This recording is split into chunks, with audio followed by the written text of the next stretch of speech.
ये कहानी एक सुनसान गांव की हवेली की है। जो कोई इस हवेली में गया कभी लौटकर वापस नहीं आया। लेकिन ये बात गोपाल के और उसके 3 दोस्तों को अफवाह लगती थी और उसने तय किया कि इस कहानी का सच्चाई पता लगा कर रहेंगे। लेकिन फिर क्या हुआ वो कोई भी नहीं जानता। तो चलिए कहानी की ओर बढ़ते हैं।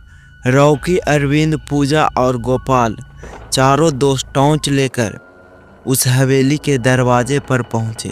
हवेली के चारों ओर घना जंगल था और हवा के एक अजीब सी ठंडक थी। दरवाजा अपने आप धीरे धीरे चरमराता हुआ खुल गया। जैसे ही वे अंदर दाखिल हुए, टॉर्च की रोशनी में धूल से भरे फर्श और टूटी फूटी चीजें दिखी। दीवारों पर पुराने फीके हो चुके पेंटिंग लटकी थी, जिनके चेहरे अधूरे और डरावने लग रहे थे। अचानक एक जोर की हंसी गूंजी। यह हवा का झोंका होगा, रॉकी ने हंसते हुए कहा। लेकिन तभी एक परछाई तेजी से उनके पास से गुजरी।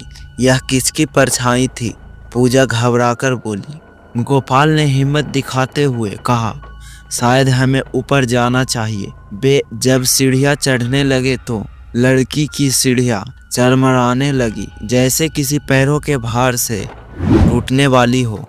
जैसे ही वे ऊपर पहुंचे, अचानक अरविंद जोर से चीख पड़ा। मेरे कंधे पर किसी ने हाथ रखा। सभी ने पीछे मुड़कर देखा, लेकिन वहां कोई नहीं था। तभी एक कमरा अपने आप खुल गया और अंदर से सफेद साड़ी पहने एक परछाई दिखी। उसकी आंखें जल रही थी और उसके मुंह से खून टपक रहा था।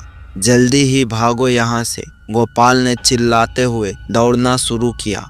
लेकिन दरवाजा अपने आप बंद हो गया। हवेली अब एक कैद खाना बन चुकी थी। चीखते रहे मगर कोई उनकी आवाज सुनने वाला नहीं था। धीरे धीरे अंधेरा घना होने लगा और एक एक कर उनकी आवाजें बंद होने लगी। अगली सुबह गांव वाले हवेली के पास पहुंचे। दरवाजा खुला था लेकिन अंदर कोई नहीं था। बस जमीन पर 4 थोड़ी जले हुए पैरों के निशान।